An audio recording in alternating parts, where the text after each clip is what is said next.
Robert Pattinson, or when Jay-Z admitted to stepping out on his wife Beyonce, or the countless Kardashian love triangles. Celebrities aren't the only ones being unfaithful to their significant others. Statistics show that 20% of married men and 13% of married women admit that they engage in sexual activity with someone else outside their marriage. Infidelity rises as people age. More women cheat in their 60s, believe it or not, 16%. Than any other time in their life. The highest rate of infidelity among men is seen of those in their 70s, with 26% of men in this age group having sex outside their marriage. It's no surprise that infidelity often leads to marital conflict, divorce, and broken families. Have you ever wondered what makes some people cheat on their significant other? It all lies in the brain. Here are 4 brain-based reasons why some people stray. But before jumping into these reasons, it's important to get to know the neurochemicals involved in this process of falling in love. The neurochemicals of love and lust. So Mother Nature formulated a very powerful concoction when she created the potion of chemicals involved with infatuation. Romantic love and infatuation are not so much an emotion as they are motivational drives. They are part of the brain's reward system, and these feelings intensify to compel lovers to seek mating partners. The chemicals that stimulate the motivation and drive system in the brain are the neurotransmitters. We have epinephrine, we have dopamine, we have serotonin, and we also have PEA, which is phenylalanine. I can never say it. So I'm gonna tell you a better version of these chemicals. Epinephrine causes an adrenaline rush that makes your heart beat faster, your blood pressure rise, and your breathing quicken. Dopamine is associated with pleasure, motivation, and concentration. It has been shown to work in the reward system of the brain. High levels of dopamine are associated with attraction and feeling sexy. Serotonin is known as the feel-good neurotransmitter, and it drops dramatically during periods of new love.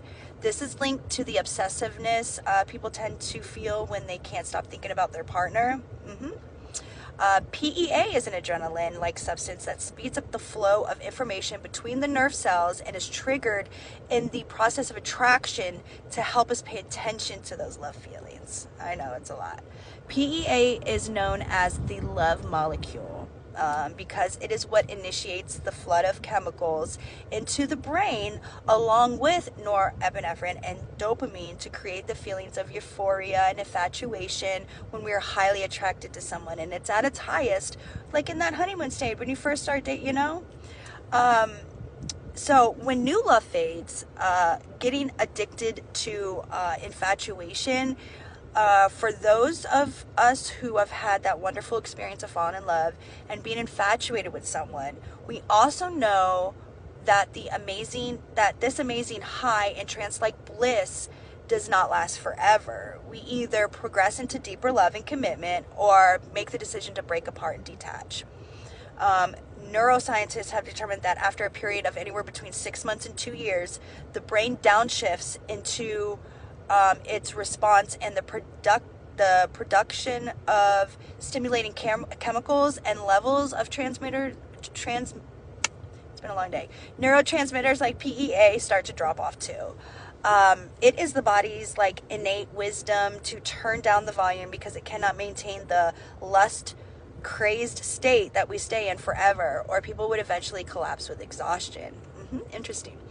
Many couple therapists note that a lot of the unnecessary divorces and relationship breakups can occur during this time because people mistake the lack of intensity and euphoria as a sign that they have fallen out of love. And I know people get bored or whatever. You're not out of love. It's just them chemicals have dropped. That's why it's so important to keep things exciting and sexy for your significant other, because it helps keep that normal flow. For some people, the withdrawal from the chemical of infatuation can drive them to look for other sex partners to try to recreate that high. This is similar to the process seen in substance abuse. In some individuals, the need to feel that rush of new love keeps them seeking out extramarital affairs. Maybe that answers a lot of questions. So, it's still selfish as hell, but every relationship starts at its high, and eventually it deems down, and then you'll have more periods of in between, but you're not out of love. But some people are so addicted to that feeling, that's why they go and cheat and find other partners, or they're just selfish bastards. So another reason is when their self-control short circuits. Problems in the brain's self-control network can also lead a person to cheat on their significant other. The self-control circuit is sort of like a balancing act between the brain regions. It's in your deep limbic system, and it motivates you to seek out pleasurable activities in other regions. In your prefrontal cortex, that will make you think twice about engaging in risky behavior, such as extramarital affairs. It pretty much stops you and makes you think about your significant other and the consequences.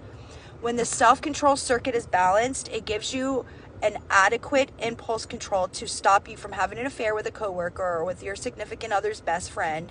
However, when the prefrontal cortex, the PFC, is low in activity, it can create an imbalance that causes you to give into your impulsive desires without thinking about the consequences. Brain imaging studies show that people with low activity in the PFC are more likely to get divorced, end up alone, and just have toxic relationship after toxic relationship, even when they have a good thing. Low activity in the PFC is a hallmark of ADD or ADHD. It's usually, it's associated with ADHD. And a survey found that 39% of men and 40% of women with this condition had at least one physical affair, much higher numbers than in general population. There's also the testosterone factor. The neurohormone testosterone may also have something to do with the man's likelihood of seeking a sexual partner outside of the relationship.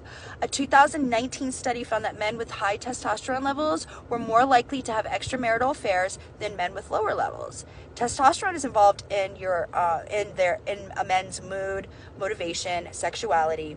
High levels are associated with lower empathy and a high sex drive. So they cheat and they don't feel bad about it, which could be, that's the perfect prescription for an affair. Getting divorced, losing half your net worth, losing constant contact with your child, and losing what possibly is the love of your life and the person that you were meant to be with and would elevate the highest with. The last reason is unfaithful brains are different. Brain imaging studies have found that the brains of men who are monogamous differ from those of men who cheat. Another study in 2017 that I found, when you looked at, they had a study where they had men look at romantic images, couples holding hands or gazing into each other's eyes, for example, and the brain activation differed between the faithful and unfaithful ones. The research indicated that monogamous men showed more reward-related neuroactivity when viewing romantic pictures compared to non-monogamous men. If you want to stay in a committed relationship, it's a good idea to enhance your overall brain health, strengthen your PFC, think lots of physical exercise, green tea, and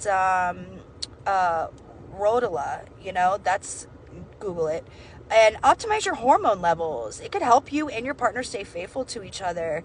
I mean, I have always believed that it was a character defect, and I will stand up right now and say that I am wrong, because I had to look into this, as it's something that I just recently went through. Not recent, but yeah, kind of recent.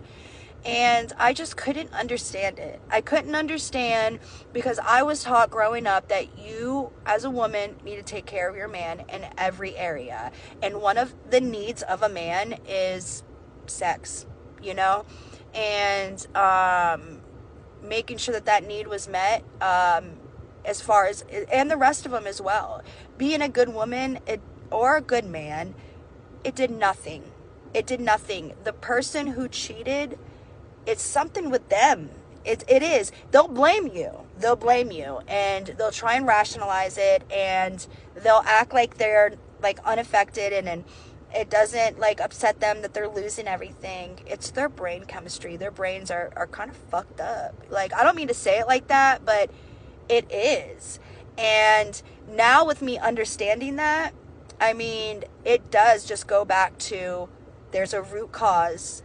And it could be other things as well. Like, you know, most of us grew up not knowing what real love was. We watched our parents. They didn't know. They couldn't teach us because they didn't even know, you know. And I know there's a lot of you in there that's here that's said, well, I didn't know what love was until I met such and such, because we give love to the best of the knowledge that we understand it. So coming from dysfunctional backgrounds and you know, parents with infidelity issues, or just being in relationships in the past it's always like, you know, cheating has always been committed in. Like, how are you supposed to know what real love is if you've never experienced it or understood it that way? You know, we can only do so. I try and look at the side of other people and maybe what, you know, see their point of view before quickly assuming. But I just thought it was important to share this video because cheating is such a, I mean, it's normalized. I don't think I've met one faithful person yet, you know, like, and I know that sounds crazy, but I mean, yeah. And I personally am not a cheater. I would rather just leave. I can't do that. I can't juggle any of that because I'll get caught so quick, you know. Besides, I have a conscience, you know what I mean? And I like to just devote myself to one person. And, you know, even the process after like a breakup, like it takes me a while, longer than the normal person. And I can't even think about, you know, that, you know. So, and I'm about to be 40, unmarried.